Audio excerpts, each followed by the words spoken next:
नमस्कार, मैं डॉक्टर सुशांत कुमार पाठक। आज आपके साथ ये डिस्कस करना चाहता हूँ, क्या मुस्लिम पेशेंट जो हैं उनका एक कॉमन क्वेश्चन होता है कि क्या हम जो हार्ट डिजीज़ के पेशेंट हैं रमज़ान में फास्टिंग कर सकते हैं कि नहीं।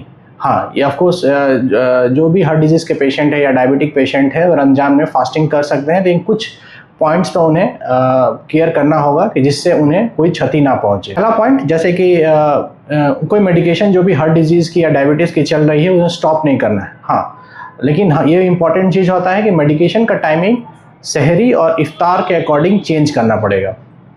अर्ली मॉर्निंग में लेते हैं वो आप सहरी के पहले ले सकते हैं, और जो मेडिकेशन शाम में लेते हैं वो आप इफ्तार के बाद ले सकते हैं।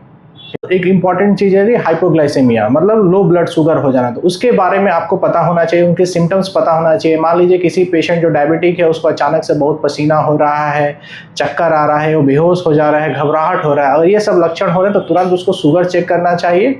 अगर शुगर लो है तो उसका इलाज करना चाहिए।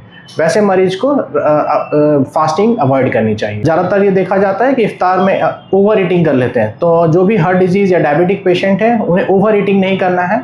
साथ ही साथ इफ्तार में ऐसा नहीं कि बहुत सारे स्नैक्स, तली हुई चीज़ें या मटन या चिकन ऐसी चीज़ें खानी है।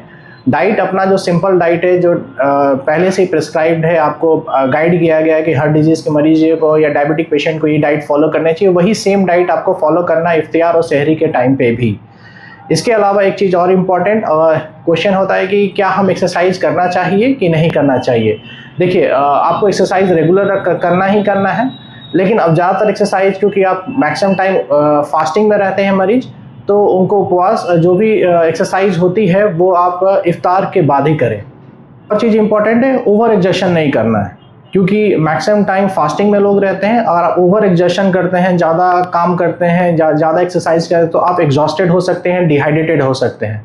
तो जनरली हार्ट मरीज को रमज़ान के महीने में ज़्यादा ओवर एग्जर्शन वाले कार्य नहीं करने हैं।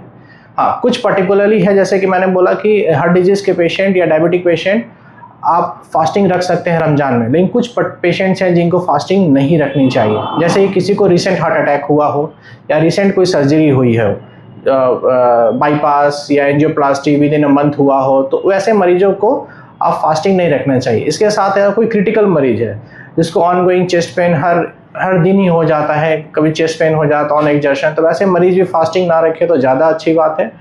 या जिनका शुगर काफ़ी अनफ्लक्चुएट करता है, उनको फ्रीक्वेंट सिम्टम्स ऑफ हाइपोग्लाइसेमिया होते रहते हैं या हाइपो या हाइपरग्लाइसेमिया होते रहते हैं, तो वैसे मरीज को भी फास्टिंग नहीं रखने चाहिए। इसके अलावा कोई भी पेशेंट फास्टिंग रख सकता है सेफ वे तरीके।